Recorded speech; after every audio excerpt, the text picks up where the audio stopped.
I never thought watching my brother's wedding would end with me owning everything he thought was his. But when you hand someone $200 while giving their sibling $800,000, you better make sure they don't know where the family money really comes from. Let me tell you something about revenge. It's not always loud. It's not always immediate. Sometimes the most devastating revenge comes from simply knowing the truth when everyone else is living a lie. And sometimes, just sometimes, the person everyone underestimates turns out to hold all the cards. My name is Clara Jennings. I'm 32 years old, and before I continue with this story, I want to know something. Where are you watching from right now? Are you at home? Maybe lying in bed scrolling through stories like mine? Are you at work taking a break? Drop your city or country in the comments below, because I love seeing where these stories reach people. And while you're down there, make sure you hit that subscribe button to join us for more stories like this one. Here's the thing though, and I really mean this. Subscribe if you believe that families should treat each other fairly, because honestly, only people who don't believe in fairness would refuse to hit that subscribe button after hearing what my family did to me. And trust me, what they did was so much worse than just the money. You see, what started as the most humiliating day of my life became the moment I realized I had more power than any of them ever imagined. By the end of this story, my golden boy brother would be begging me for the same $200 they threw at me like scraps from their table. But that's getting ahead of myself. First, you need to understand who I was before all of this happened. You need to understand the dynamics that had been building in my family for over 3 decades. Because this wasn't just about wedding money. This was about a lifetime of being invisible, of being the reliable one, the forgettable one, while my younger brother got treated like royalty.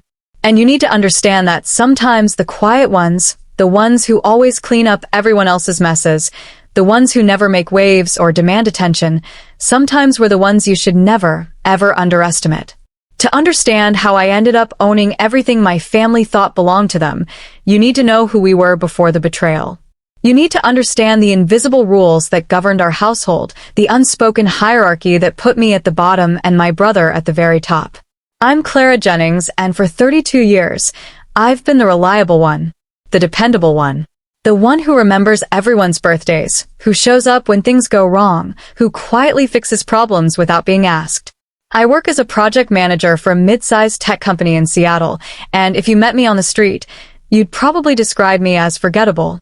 Average height, brown hair that never quite behaves, glasses I'm constantly cleaning because I forget they're dirty. I'm the kind of person who blends into the background at parties, who gets overlooked in group photos, who people turn to when they need something done, but never when they want to celebrate. But my brother Ethan? Ethan has never been overlooked a day in his life. He's 28, for years younger than me, but you'd think he was the heir to some royal throne the way my parents treat him. Tall, athletic, with that confident smile that makes people assume he's successful even when he's not. He works as a real estate agent, though works might be generous. What he actually does is post motivational quotes on Instagram about grinding and hustling while living off money that isn't his. He drives a leased BMW that he talks about like he owns it outright. He wears expensive clothes that somehow always end up on my parents' credit card. And he has this way of walking into a room like he owns it, like the world owes him something just for existing. The thing is, in our family, the world did owe him something. At least according to my parents. My mom and dad aren't poor. Far from it. They have money, real money, the kind that comes from decades of smart investments and business dealings I never fully understood. But wealth in our house came with conditions, and those conditions never applied equally to Ethan and me. Let me paint you a picture of how things worked growing up. When Ethan was 8 and I was 12, he decided he wanted to play hockey. Not just any hockey, mind you, but elite travel hockey with the most expensive equipment and the highest league fees. My parents didn't hesitate. They signed him up immediately, bought him top-of-the-line gear, and started driving him to practices and games that were sometimes 3 hours away. When I mentioned that I might like to try soccer, my mom sighed and said maybe next year, when money wasn't so tight. Money was never tight for Ethan. When it came time for high school, Ethan got enrolled in a private academy that costs more per year than most people make in salary. Small classes, personal attention, college prep courses, the works. Me? I went to the local public school, which wasn't terrible, but it wasn't the same.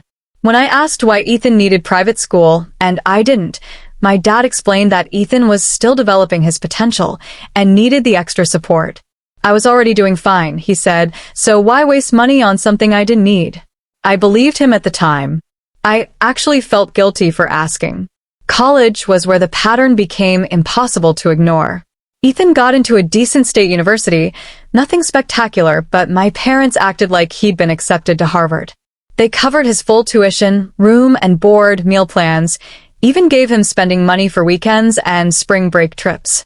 When he decided after 2 years that business wasn't for him and wanted to switch to communications, they just shrugged and kept writing checks.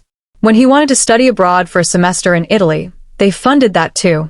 I worked 2 jobs to pay for community college, then transferred to finish my degree at a state school while living at home. I applied for every scholarship I could find, took out student loans that I'm still paying off today, and spent my weekends working retail instead of going to parties. When I graduated with honors, my parents took us out to dinner at Applebee's.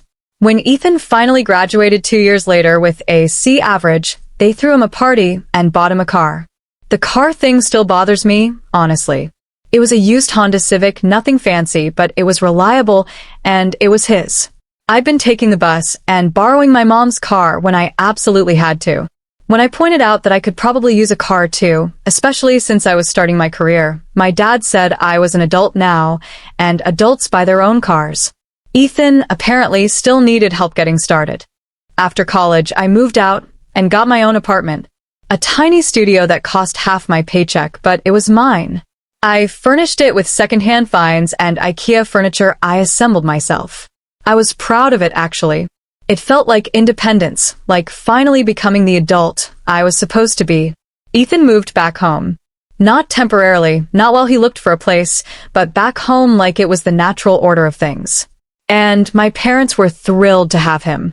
They converted the basement into a bachelor pad for him, complete with a big screen TV, a kitchenette, and his own entrance, so he could come and go as he pleased.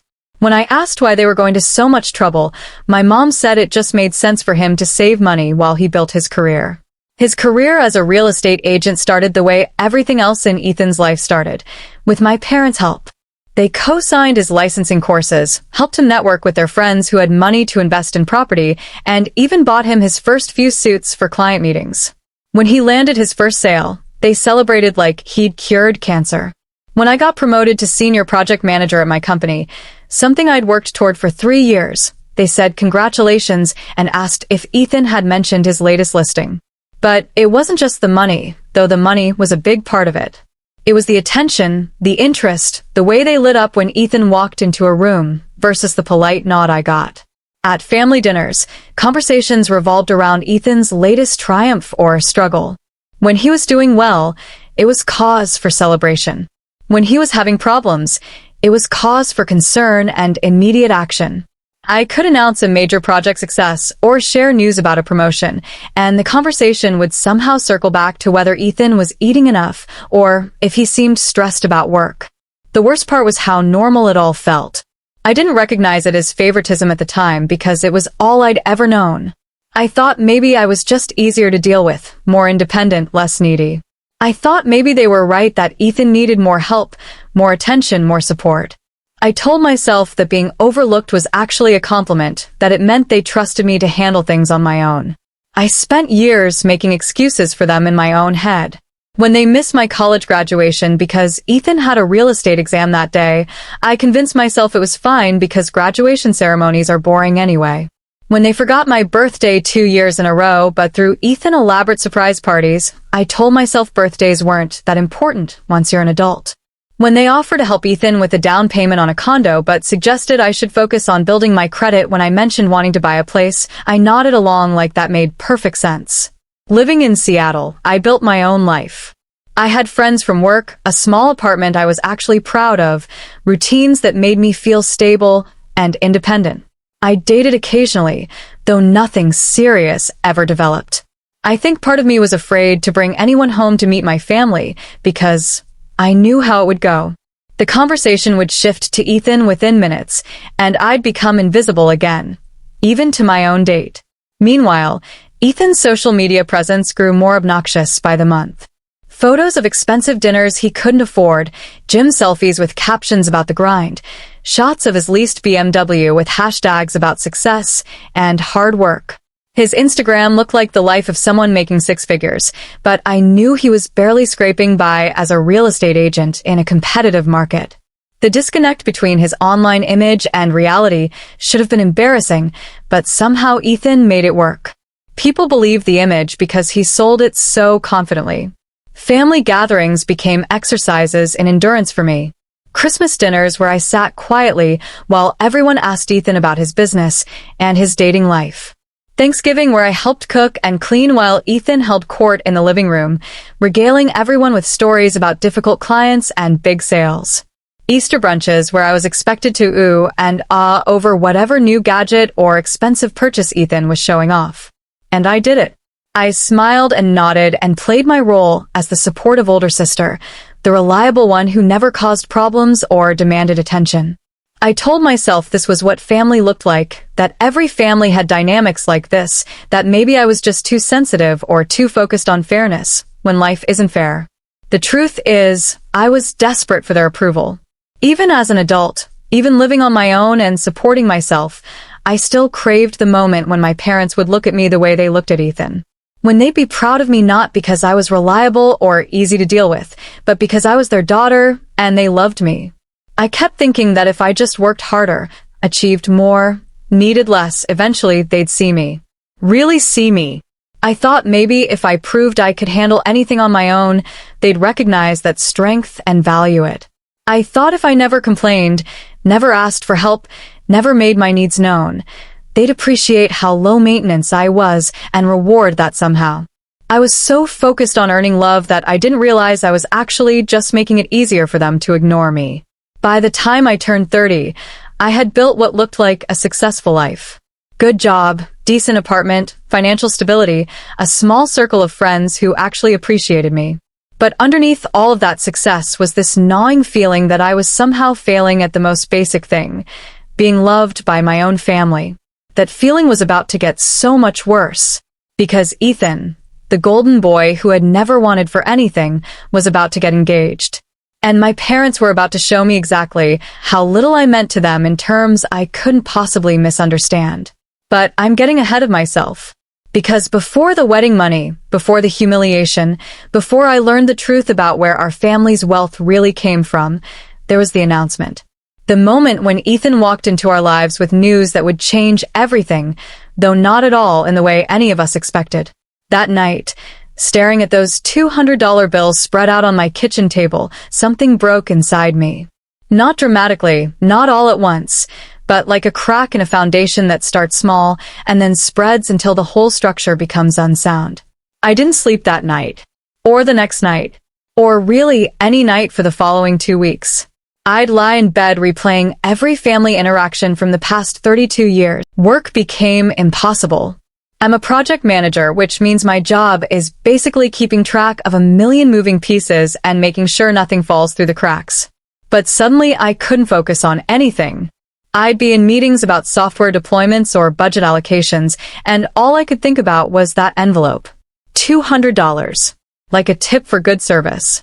My colleague Jessica noticed first. We were reviewing quarterly reports when she stopped mid-sentence and asked if I was okay. I must have looked as hollow as I felt because she actually seemed concerned. I told her I was fine, just tired, but she didn't buy it. Nobody did. I was making mistakes I'd never made before, missing deadlines I'd never missed, forgetting follow-ups that were second nature to me. The worst part was that I couldn't explain it to anyone. How do you tell your coworkers that your family gave your brother $800,000 for his wedding and gave you enough money to cover dinner at Applebee's? How do you explain that this wasn't even really about the money, it was about what the money represented? How do you make someone understand that you've just realized you're invisible to the people who are supposed to love you most? But I still had to show up to wedding events. Because that's what good sisters do, right? They smile and support and pretend everything is wonderful even when they're dying inside. The dress fitting was torture. Sophie had chosen this upscale bridal boutique in downtown Portland, the kind of place where they serve champagne and the assistants have fake British accents. I sat in a white velvet chair sipping Prosecco I didn't want while Sophie tried on dresses that cost more than my monthly rent. "What do you think of this one, Clara?" she'd ask, twirling in some designer creation that probably cost $15,000. And I'd smile and say it was beautiful, because what else could I say? That every dress she tried on cost more than my parents had ever spent on me in a single year? But it was Sophie's friends who really twisted the knife. They were all there, her college sorority sisters who'd married young and married well, women who'd never worked a day in their lives, but somehow felt qualified to give career advice. They kept making these little comments, these backhanded observations that were meant to sound caring, but were actually just cruel. "It's so sweet that you're here supporting Sophie," one of them said to me. "I know weddings can be hard when you're still single." Another one chimed in with, "Don't worry, Clara. I'm sure someone will want to marry you eventually. Maybe try updating your wardrobe? I know a great personal shopper."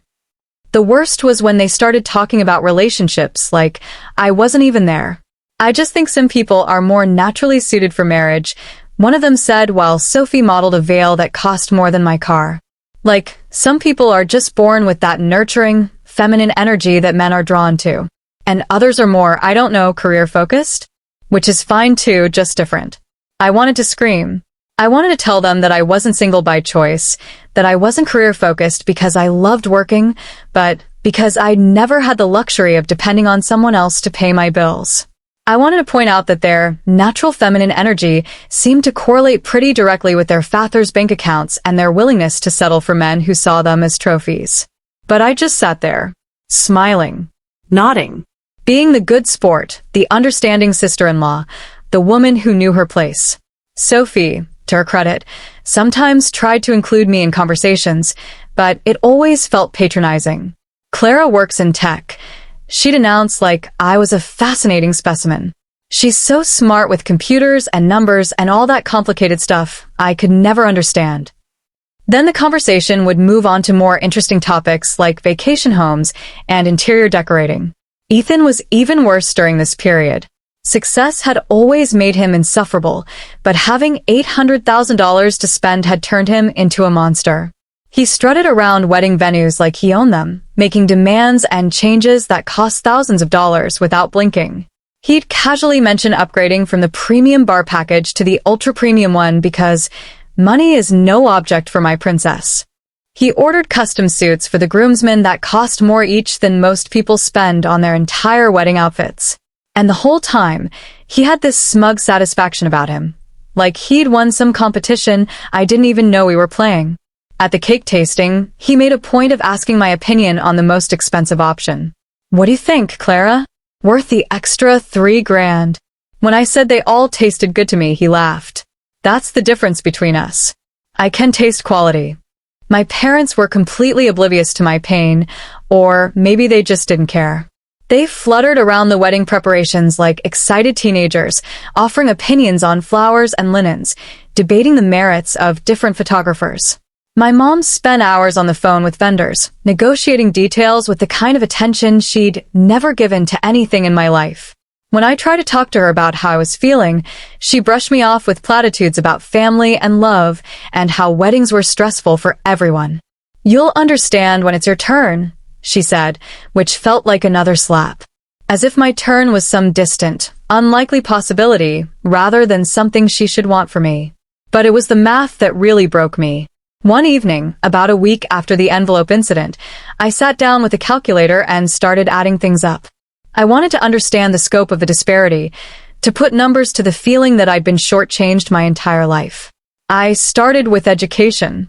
Ethan's private high school had cost my parents about $20,000 a year for 4 years. His college tuition, room and board, and spending money had totaled somewhere around $150,000, not counting the study abroad program or the extra year when he changed majors. His post-graduation support, the car, the basement renovation, the business startup costs, probably another $50,000. Then I calculated my side. Community college and state school tuition that I'd mostly paid for myself, but let's say they'd contributed $30,000 total. My graduation dinner at Applebee's, maybe $60. Birthday and Christmas gifts over the years, which had always been practical and modest, probably averaged out to less than $100 per occasion. The numbers were staggering. By my conservative estimate, my parents had invested well over $200,000 in Ethan's life and future. They'd spent maybe $40,000 on me, and most of that was grudgingly. And now they'd just handed him $800,000 more. I was lying on my couch at 2 a.m, staring at these calculations on my laptop screen, when something my dad had said years earlier came back to me. I'd been complaining about student loan payments, and he'd made some comment about how I was building character by handling my own finances. Ethan will inherit the family wealth someday, he'd said. But you're learning to create your own. At the time, I'd taken it as a compliment.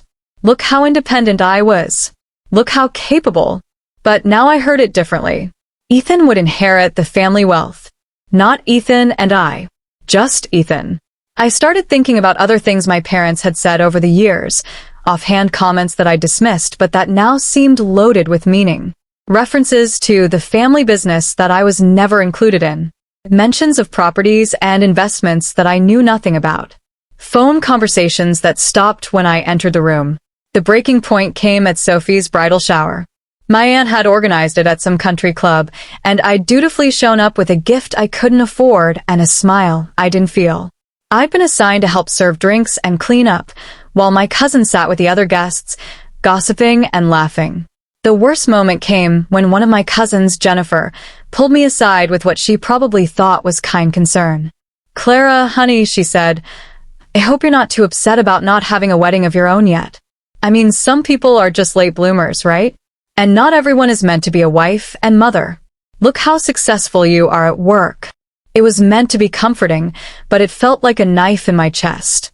The assumption that I was some kind of failure because I wasn't married, the condescending tone, the way she talked about my career, like it was a consolation prize. I excused myself to the bathroom and had a complete breakdown in a stall, sobbing so hard I couldn't catch my breath. When I came out, my face was red and puffy, and I knew I looked like I'd been crying. But nobody asked if I was okay. Nobody seemed to notice or care. I spent the rest of the shower feeling like a ghost, like I was watching everyone else's life from the outside. That night, driving home from the country club, something shifted in me. I was done being the understanding one, the easy one, the one who never made waves. I was done accepting crumbs and pretending they were enough. I was done letting my family treat me like a second-class citizen while expecting me to smile about it. But I didn't know what to do with that anger. I didn't know how to change a dynamic that had been in place for my entire life. I felt powerless and small and forgotten, and I couldn't see any way forward that didn't involve either completely cutting ties with my family or continuing to accept their treatment. That's when I overheard the phone conversation that changed everything. I was at my parents' house, helping my mom address wedding invitations because God knows Ethan was too busy to do it himself. She'd stepped out to take a call, and I was sitting at the kitchen table, writing addresses in my careful handwriting, when I heard my dad talking in his office. "The Seattle property is performing better than expected," he was saying. "We should be able to refinance and pull out enough equity to cover the wedding costs without touching our other investments." Seattle property. I lived in Seattle. Why would they have property there that I didn't know about? "Yes, I know it's a lot to borrow against a single property," my dad continued. "But it's in Clara's name, so the tax implications are favorable and she's not going to be a problem. She doesn't even know she owns it." I stopped writing. She doesn't even know she owns it. My hand was shaking so hard I could barely hold the pen. Own what? What did I own that I didn't know about? "The trust documentation should make everything clear," my dad was saying.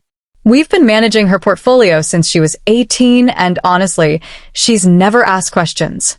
She's too focused on her little job to pay attention to the bigger picture." Her portfolio. My portfolio. I had a portfolio? I sat there for another 10 minutes, listening to fragments of conversation that made no sense to me. Something about LLCs and property management and tax benefits and investment accounts. My dad was talking about me like I was some kind of financial instrument rather than his daughter. When my mom came back, I was still sitting at the table, staring at the half-addressed invitation in front of me. "Everything okay, honey?" she asked, and I nodded because I didn't trust myself to speak. That night, I went home and did something I'd never done before. I started digging into my own financial history. I pulled my credit report, looked up property records, searched for any accounts or assets that might be tied to my name and social security number. What I found changed everything. There was a property in Seattle listed under my name. Not just any property, but a beautiful craftsman house in the Queen and neighborhood, worth about $800,000 according to recent sales data. The purchase date was listed as my 18th birthday. I stared at the screen for a long time, trying to make sense of what I was seeing. I owned a house worth almost $1 million, and I was living in a tiny apartment and worrying about student loan payments. But that was just the beginning. The deeper I dug, the more I found. Investment accounts opened in my name when I turned 18. A trust fund that I'd apparently inherited from my grandmother, worth several $100,000. Multiple properties in different states, all purchased using my name and credit. It was 3 a.m. by the time I stopped searching, and I was shaking from more than just caffeine. I didn't understand most of what I was looking at, but I understood enough to know that my parents had been using my identity for financial purposes for over a decade, and I'd been completely unaware of it. I called in sick to work the next day and made an appointment with the one lawyer I knew, a college friend named Marcus who did estate planning. I'd helped him with a tech problem a few years back, and we'd stayed loosely in touch. Marcus's office was in one of those downtown buildings that screams serious legal business, all dark wood and leather chairs. I felt out of place in my work clothes, clutching a folder full of printouts and screenshots like some kind of conspiracy theorist. "Clara," Marcus said when I sat down across from his massive desk. "Good to see you. What can I help you with?" I spread out my documents and started explaining what I'd found. Marcus listened without interrupting, occasionally taking notes or asking for clarification. His expression grew more serious as I talked. "How long have your parents been managing these assets?" he asked when I finished. "I don't know," I admitted. "I didn't even know they existed until 3 days ago." Marcus picked up one of the property deeds and studied it carefully. "This is interesting," he said. "According to this, you're the sole owner of this property. Not joint ownership with your parents, not a trust situation where they're managing it for you. You own this outright." "But I never bought a house," I protested. "I've never even seen this house." "That doesn't matter," Marcus said. "Your name is on the deed. You're listed as the buyer. For all legal purposes, this is your property." He walked me through what he was seeing in the documents. The house had been purchased when I turned 18, with a down payment that came from a trust fund established by my grandmother. My parents had been listed as my financial advisors, but had no legal ownership stake in the property. They'd been collecting rental income from the property for over a decade, managing it through an LLC, but ultimately, I was the owner. "The tax implications of this are significant," Marcus explained. "They've been claiming depreciation and other benefits on property they don't actually own. And if they've been keeping the rental income without your knowledge." He trailed off, but I could see where he was going. "Is what they did illegal?" I asked. "It's complicated," Marcus said. "Technically, they may have had legal authority to manage these assets when you were a minor or recently turned 18, depending on how the trusts were structured. But keeping you unaware of your own assets as an adult? Not reporting income from property you own? That's definitely problematic." I felt like I was in some kind of alternate reality. I'd spent over a decade struggling financially, while unknowingly owning valuable property. I'd stressed about student loans while having a trust fund I could have accessed. I'd lived in tiny apartments while owning a house in one of Seattle's most desirable neighborhoods. But the real bombshell was still coming. "There's something else," Marcus said, pulling up something on his computer. "You mentioned your brother's wedding funding. If your parents took out an equity loan against property you own to pay for that wedding, well..." He turned his screen toward me, showing a loan document he'd pulled from public records. "They borrowed $800,000 against your house, Clara. The house you own. They used your property as collateral to pay for your brother's wedding." I couldn't breathe. They hadn't just failed to support my wedding dreams. They'd actively used my assets to fund Ethan's. They'd taken money that was legally mine and given it to him, all while handing me $200 like they were doing me a favor. What are my options? I asked, my voice barely above a whisper. Marcus leaned back in his chair. Legally, you have a lot of options. You could demand immediate repayment of the loan since it was taken against your property, without your explicit consent. You could evict them from any properties you own that they're living in. You could take control of all investment accounts in your name. You could demand an accounting of all income generated from your assets over the past decade. He paused, studying my face. But Clara, some of these options would essentially destroy your relationship with your family. Are you prepared for that?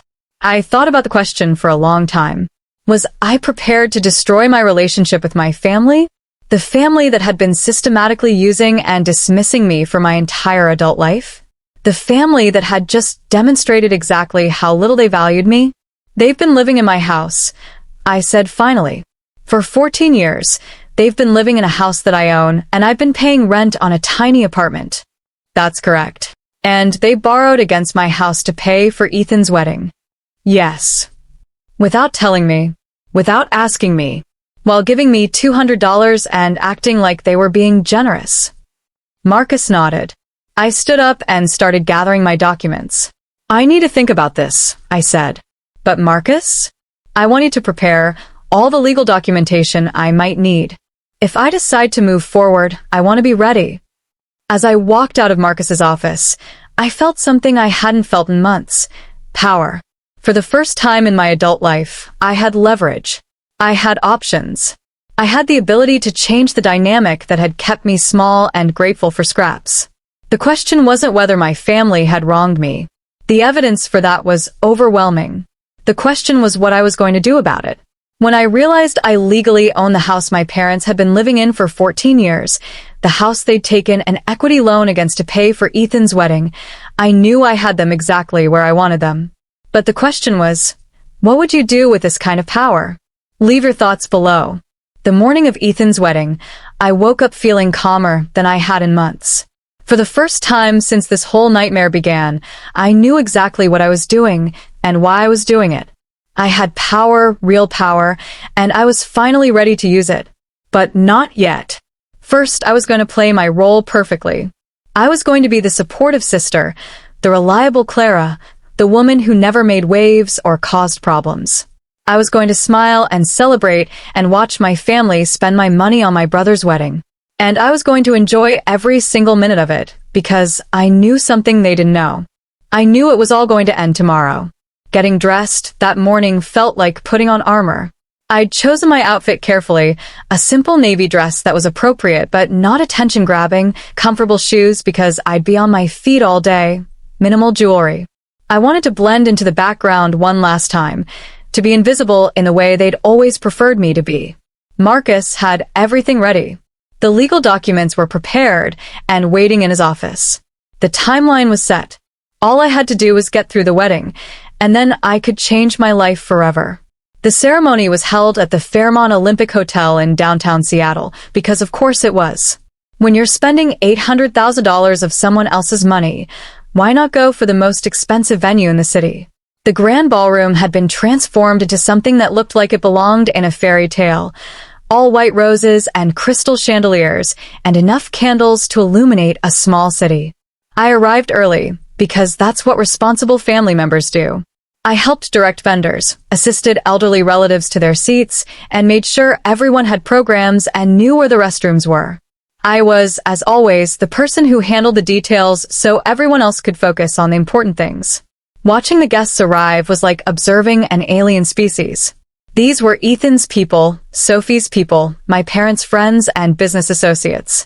People who wore wealth like a second skin, who moved through the world with the confidence that comes from never having to worry about money or status or whether you belonged.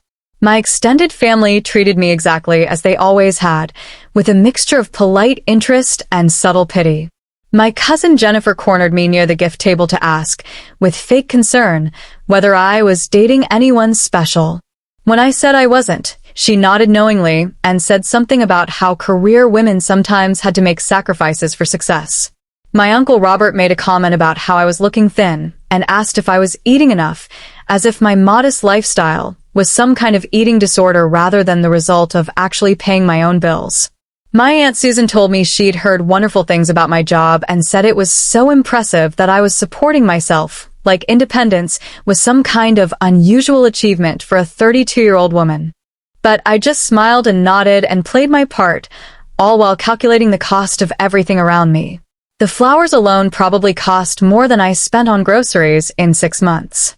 The champagne they were serving for the cocktail hour was the kind that costs more per bottle than most people spend on their monthly entertainment budget. The wedding cake, which looked like it had been designed by architects rather than bakers, was probably worth more than my car. All of it paid for with money borrowed against property that I owned.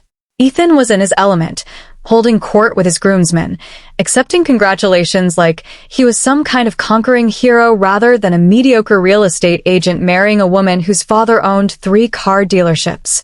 He kept mentioning the honeymoon they had planned, 2 weeks in Italy, staying at 5-star hotels and eating at Michelin-starred restaurants. More money I'd unknowingly provided. Sophie was radiant in a way that only comes from getting everything you've ever wanted exactly the way you wanted it. Her dress was stunning, probably cost more than most people's cars, and she wore it with the confidence of someone who had never doubted that she deserved the best of everything. Her hair was perfect, her makeup was flawless, and she moved through the pre-ceremony chaos like a queen surveying her kingdom. But it was the casual cruelty that really stood out to me now that I was paying attention. When one of the flower girls spilled punch on her dress, Sophie's immediate reaction was to snap at the child's mother about supervision and ruined photos.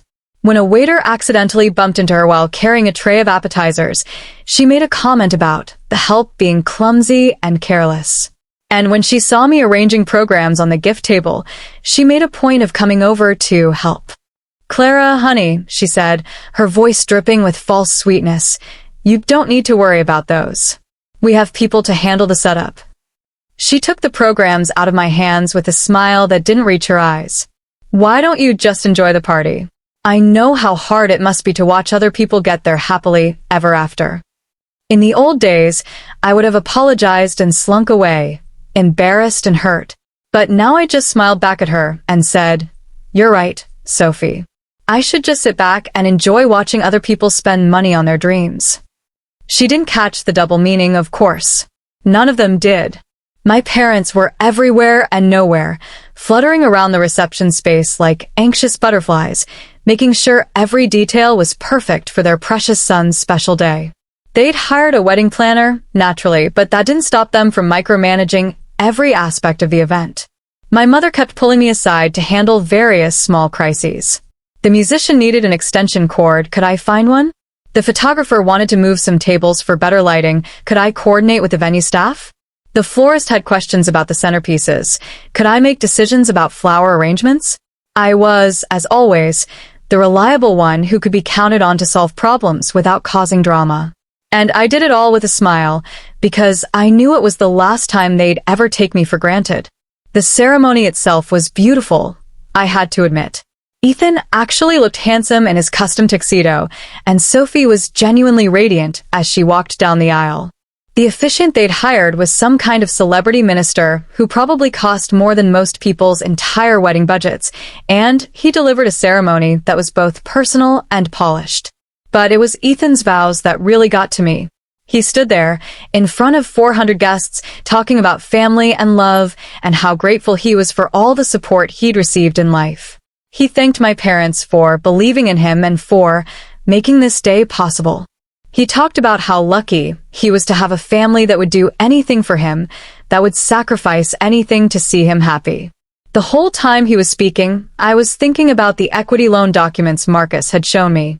$800,000 borrowed against my house to make this moment possible. And Ethan didn't even know my house existed. When it came time for the reception, I watched my family transform into performance artists. My parents gave a toast about the sacrifices they'd made for their children, about how proud they were of Ethan's success, about how they'd always known he was destined for great things. The applause was thunderous, and I clapped along with everyone else, even as I mentally calculated how much money they'd spent that didn't belong to them. Ethan's response was even better. He stood up with tears in his eyes and talked about how blessed he was to have parents who had supported his dreams without question. He mentioned their generous gift that had made the wedding possible, and how he hoped to someday be able to give his own children the same kind of unconditional love and support. Unconditional love and support. I almost laughed out loud. The dinner was spectacular, of course. Multiple courses, each more elaborate than the last, paired with wines that probably cost more per bottle than I spent on food in a week. I sat at the family table, making polite conversation with relatives who barely knew me existed, while calculating the per-person cost of the meal and multiplying it by 400 guests. But the real show was still to come. After dinner, after the speeches, after the dancing, I would go home to my tiny apartment and prepare to change everything. Marcus was on standby with all the legal documents ready to go. By Monday morning, my family would know exactly who they'd been dealing with for the past 32 years. The thought kept me calm through Sophie's maid of honor speech, which included a backhanded comment about how some people are meant to be wives and mothers, while others are meant to focus on their careers. It kept me smiling through my cousin's drunken rambling about family loyalty and blood being thicker than water.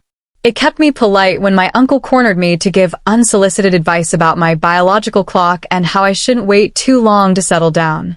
As the evening wound down and guests started to leave, I made my rounds saying goodbye to relatives and family friends. Everyone complimented the wedding, praised Ethan and Sophie, and made small talk about how wonderful it was that the family was growing. My parents were exhausted, but glowing with satisfaction. They'd pulled off the wedding of the century. Everyone agreed. Ethan and Sophie looked like a fairy tale couple. The venue had been perfect, the food had been incredible, and everyone would be talking about this wedding for years. I'm so proud of how everything turned out, my mother said to me as I was getting ready to leave. Ethan deserves to have the wedding of his dreams, don't you think? Absolutely, I replied. Everyone should get exactly what they deserve. She hugged me goodbye and thanked me for all my help during the planning process. You're such a good sister, Clara. Ethan is so lucky to have someone like you who supports him unconditionally. I smiled and nodded and said all the right things. And then I went home to prepare for the most satisfying Monday morning of my life. That night, I barely slept, but it wasn't from anxiety or stress like the sleepless nights of the past few months. This time, I was kept awake by anticipation, by the knowledge that in less than 12 hours, everything was going to change. I spent the time reviewing the documents Marcus had prepared. The formal notice of property ownership. The demand for an accounting of all rental income collected from properties in my name. The call for immediate repayment of the equity loan taken against my house without my consent. The eviction notice that I could file if they refused to cooperate. Legal revenge is a beautiful thing. It's clean and precise and absolutely devastating when done correctly. And I was about to do it very, very correctly. Monday morning, I called in sick to work and drove to my parents' house. My house, technically, though they didn't know that yet. I parked in the driveway I'd played in as a child, walked up to the front door I'd entered countless times, and knocked. My mother answered, still in her robe, looking pleasantly surprised to see me. Clara, what a nice surprise. Come in, come in. Your dad and I were just having coffee and talking about how wonderful the wedding was. I followed her into the kitchen where my father was reading the newspaper and drinking coffee from his favorite mug. They both looked relaxed and happy, still basking in the glow of their successful event. How are the happy couple doing? I asked, sitting down at the kitchen table where I'd done homework as a child. Oh, they're probably still sleeping off the celebration, my mother laughed. They don't fly out for their honeymoon until this evening. Ethan called this morning to thank us again for everything. He's such a good boy. He certainly knows how to show appreciation. I agreed. Speaking of appreciation, I have something I need to discuss with both of you. I pulled the folder of legal documents out of my bag and set it on the table. My parents looked curious but not concerned. They had no idea what was coming. I've been doing some research into our family's financial situation. I began, opening the folder to reveal the property deeds. And I've discovered some interesting information about our assets. My father glanced at the papers and his expression shifted slightly. What kind of research? Well, It turns out I own quite a bit of property that I wasn't aware of, I said, keeping my voice calm and conversational. Including this house. The silence that followed was deafening. My parents stared at me, then at the documents, then back at me. What do you mean you own this house? My mother asked, her voice uncertain. I pulled out the deed and slid it across the table toward them. According to this legal document, I became the sole owner of this property when I turned 18. You've been living here for 14 years without paying rent to me, which means you owe me approximately $240,000 in back rent at current market rates. My father picked up the deed and studied it, his face growing pale as he read. Clara, this is complicated. We can explain. I'm sure you can, I said. But first, let me show you this. I pulled out the equity loan documents. This is the $800,000 loan you took against my property to pay for Ethan's wedding. Without my knowledge or consent. My mother gasped. My father's hands started shaking. You used my house as collateral to give my brother $800,000 for his wedding, I continued, while giving me $200 and acting like you were being generous. Clara, honey, you don't understand. My mother started, but I held up my hand to stop her. I understand perfectly, I said. I understand that you've been using my identity and my assets to benefit yourselves and Ethan for over a decade. I understand that you've been collecting rental income from properties I own without telling me those properties existed. I understand that you've been treating me like I'm worthless while literally living off my wealth. My father tried to regain control of the conversation. Now, Clara, let's be reasonable about this. Yes, we've been managing some assets in your name, but it was all legal. We had power of attorney when you were younger, and we were looking out for your best interests. My best interests? I laughed, and it wasn't a pleasant sound. How exactly was it in my best interests for me to struggle with student loans while having a trust fund I could have accessed? How is it in my best interest to live in tiny apartments while owning a beautiful house? How is it in my best interest to watch my brother get $800,000 of my money while I got treated like a charity case? My mother started crying. We never meant for you to feel left out, she sobbed. We thought you were happy with your independent life. We thought you didn't need as much help as Ethan did. Because I never complained, I said. Because I was grateful for scraps. Because I made it easy for you to ignore me by never demanding better treatment. That's when the panic really set in for them. They started talking over each other, making excuses and justifications and promises. They claimed they'd always planned to tell me about the properties eventually. They insisted they'd been managing everything for my benefit. They swore they'd never meant to hurt me. But it was too late for apologies. Way too late. Here's what's going to happen, I said, pulling out another set of documents. You have 30 days to refinance this house and pay off the equity loan you took without my permission. If you can't do that, I'll be forced to foreclose, and you'll have to find somewhere else to live. Clara, please, my father said, be reasonable. We can work this out as a family. Family? I stood up, gathering my documents. You want to talk about family? Families don't use each other's identities for financial gain without consent. Families don't give one child $800,000 while giving the other child $200,000. Families don't treat their children like some are worth more than others. My phone rang. It was Ethan, probably calling to brag about his honeymoon plans or to thank them again for the wedding. I answered it on speaker. Clara, his voice boomed through the kitchen. I'm so glad you picked up. I wanted to thank you again for all your help with the wedding. It was perfect, absolutely perfect. I'm actually here with Mom and Dad right now, I said.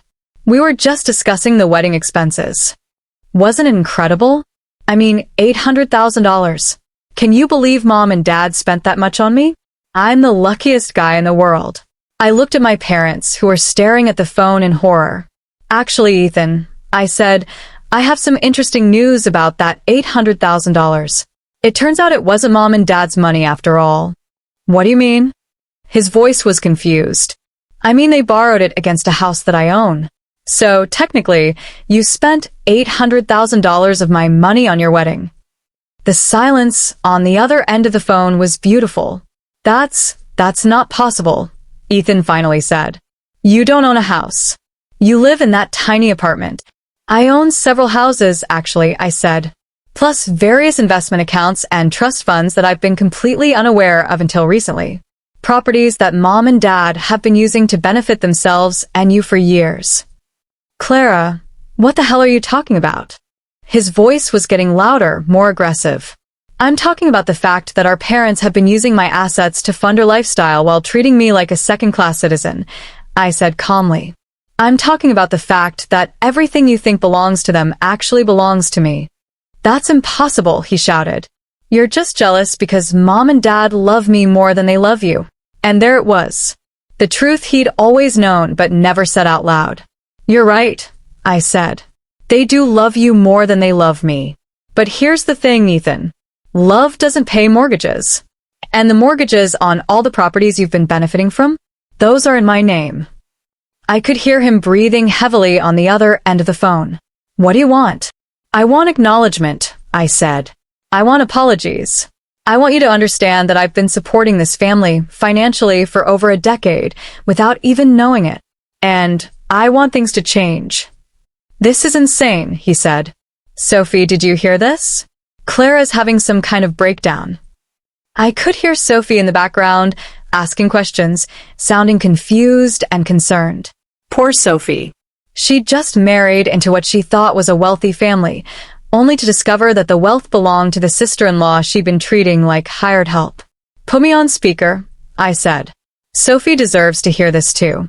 Clara? Sophie's voice was cautious. Hi, Sophie. I hope you enjoyed your wedding. All $800,000 of it. I don't understand what you're talking about. Your new in-laws borrowed the money for your wedding against property that belongs to me, I explained. Property I didn't know I owned until last week. So congratulations, your fairy tale wedding was funded by the woman you've been treating like the family failure. Sophie's reaction was immediate and predictable. That can't be true. Ethan, tell her that's not true. But Ethan couldn't tell her it wasn't true because he was finally starting to understand that it was true. That his whole life had been built on assets that belonged to his sister. That the parents he thought had given him everything had actually been giving him my money. What do you want from us? He asked, his voice smaller now, less confident. I want you to come to Mom and Dad's house right now, I said. We're going to sit down as a family and figure out how to make this right. We're supposed to leave for our honeymoon in 4 hours, Sophie protested. Then you better hurry, I said, and hung up. My parents had been listening to this conversation with growing horror. The reality of their situation was finally sinking in. They'd been caught using their daughter's assets to benefit their son, and now that daughter had all the legal power. Clara, my mother said, please don't destroy our family over this. I'm not destroying our family, I replied. I'm saving it. For the first time in 32 years, we're going to have honest conversations about money and respect and what it means to be part of this family. What are your terms? My father asked quietly. I sat back down at the table, feeling calmer than I'd felt in months. Finally, I was in control.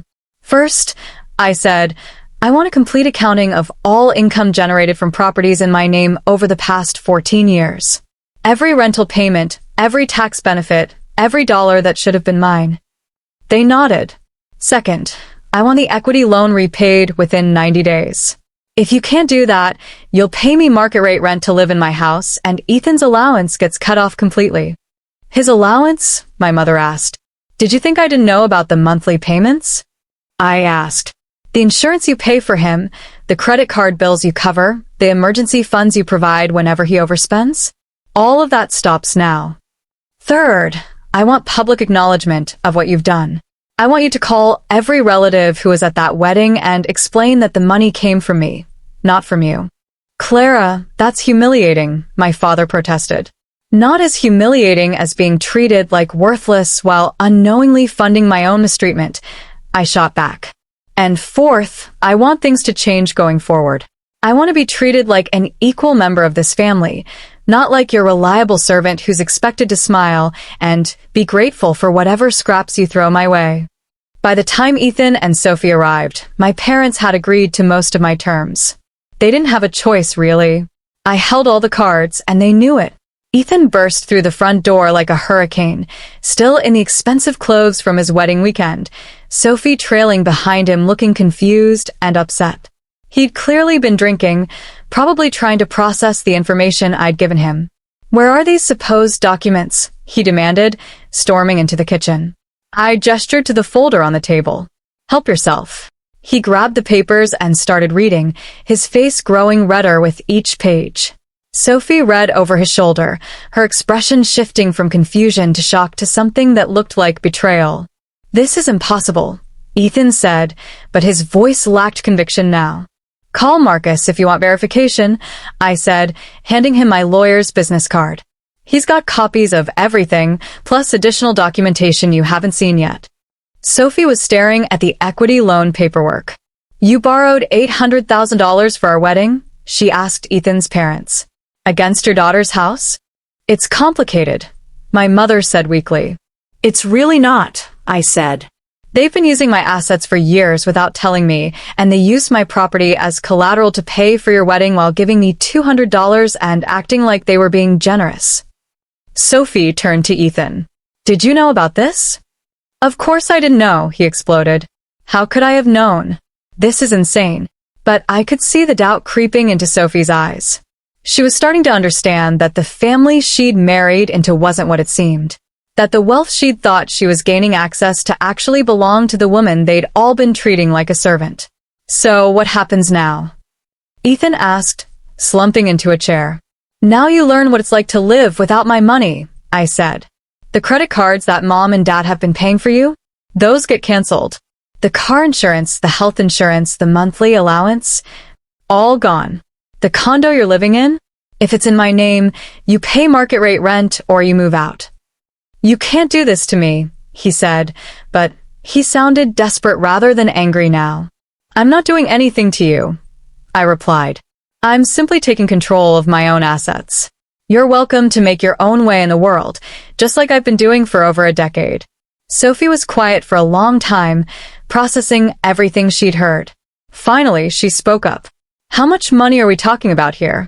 What's Clara actually worth?" My father cleared his throat. "The properties alone are worth several $1,000,000, plus the investment accounts, the trust funds." Sophie's face went white.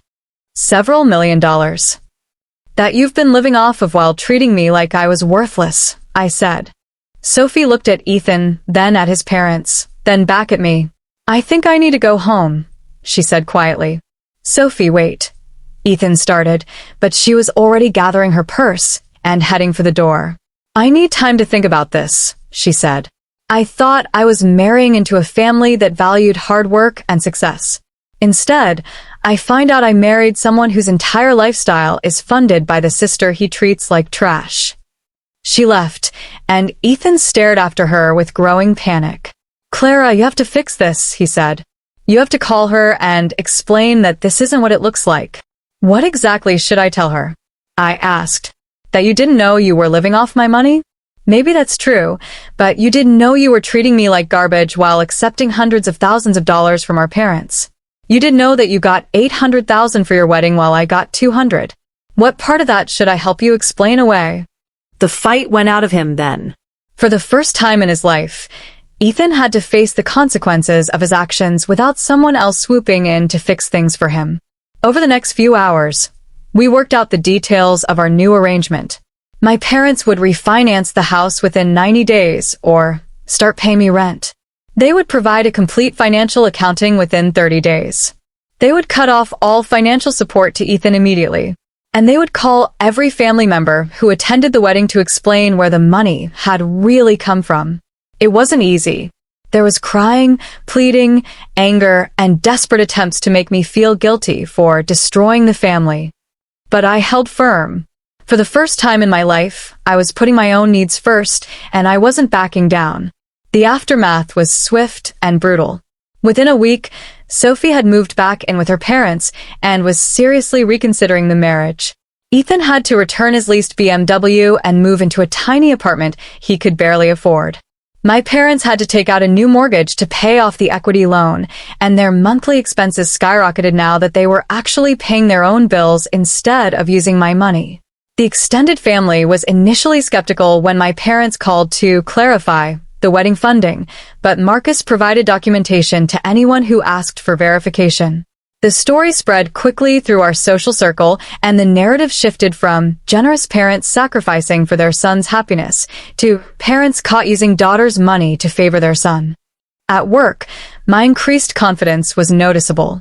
I started speaking up in meetings, taking on bigger projects, advocating for myself in ways I never had before. My colleagues noticed the change, and my boss mentioned that she was impressed with my new leadership initiative. I also started dating again for the first time in years. There's something attractive about a woman who knows her worth and isn't afraid to demand respect, apparently. I met David, a software engineer who actually listened when I talked and seemed genuinely interested in my thoughts and opinions. It was a novel experience, being valued for my mind rather than my usefulness. But the best moment, the absolute perfect moment of poetic justice, came about 3 months after the wedding. Ethan called me, his voice small and desperate, asking if I could lend him $200 to cover his grocery bill. I let the irony hang in the air for a moment before responding. $200? I said. That's interesting. That's exactly the amount Mom and Dad gave me for your wedding, while giving you $800,000 of my money. Clara, please, he said. I'm struggling here. Sophie left me. I can barely afford rent, and I haven't made a sale in weeks.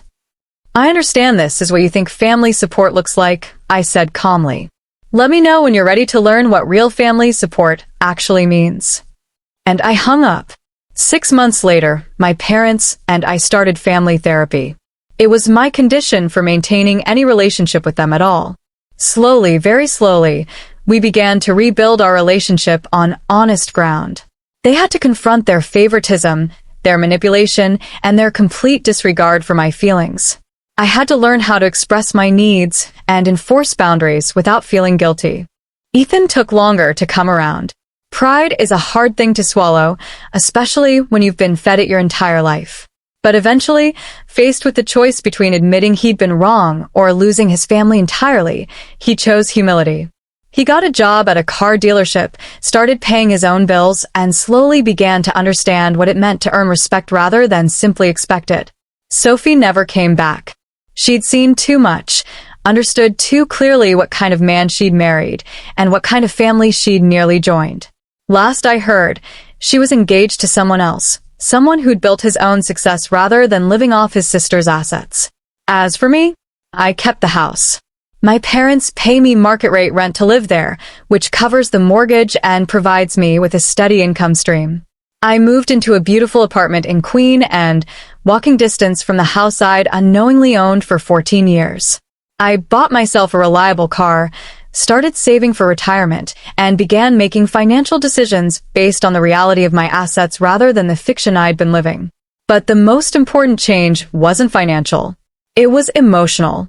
For the first time in my adult life, I understood my own worth. I knew what I brought to relationships, to my job, to my family. I knew I deserved respect and consideration and love that wasn't conditional on my usefulness to others. I learned that sometimes the best revenge isn't destroying someone. Sometimes it's simply refusing to let them destroy you. In the end, they learned that the daughter they'd ignored had been the one keeping them afloat all along. Do you think I was too harsh? Or did they get exactly what they deserved? And what would you have done differently? Let me know in the comments below, and don't forget to subscribe for more stories like this one. 6 months later, when Ethan texted me asking if I could lend him $200 for groceries, I just smiled. I actually laughed out loud in my beautiful new apartment, the one I could finally afford now that I knew what I was actually worth. I screenshot that message and stared at it for a moment, savoring the perfect irony of it all. $200. The exact amount my parents had given me while handing him $800,000 of my own money. I typed back a simple reply. I understand this is what you think family support looks like. Let me know when you're ready to learn what real family support actually means. I didn't send him the money, by the way. Not because I'm cruel, but because real support isn't about enabling someone's refusal to grow up. Real support is helping people become independent and self-sufficient. It's what I've been doing for myself my entire adult life, while he'd been coasting on assets that belonged to me. The beautiful thing about revenge isn't the destruction. It's the clarity. For 32 years, I'd been living in a fog of confusion about my worth, my place in my family, my value as a person.